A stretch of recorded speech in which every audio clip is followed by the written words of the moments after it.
I'm the youngest of 4 siblings, and my family has always had a culture of sharing our passions with each other. So when I was a kid, one of my older brothers brought a computer to our home, and he encouraged me to tinker with the computer, to participate in the online network, and I started coding and playing around with the computer, and I got really excited. So one of the things I did as a kid with my computer was get it to do a small text game, kind of like a choose your own adventure book, but as a computer text game. It was really simple, but it got me really excited into being able to get the computer to do what I wanted. I studied electronic engineering back in Argentina. I did not study computer science. I taught myself how to program on my own time.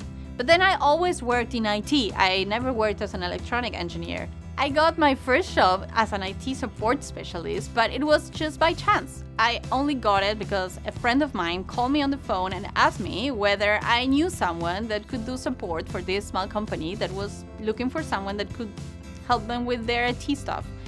And I was like, yeah, I could be that person. And my only background was to having done the IT support for my family on my home computer, my mother's computer. I had no formal education, no formal training doing IT support, but I felt like I could do the job, so I took it. And I learned a lot doing that work, and I kept learning more skills. I learned how to program, for reals, not just text games. And eventually, I got another job as a software developer, and I kept learning new programming languages, new techniques, new frameworks. So I always kept expanding my horizons because I feel really passionate about programming in general. I've been working for Google for 7 years. I'm originally from Argentina, but I moved to Germany 7 years ago. When I look back to my career in IT, I wouldn't say that I really faced big obstacles. Mostly, I would say I faced opportunities for growth. So if I needed to learn a new programming language or I needed to learn new technologies, they were all opportunities for growth.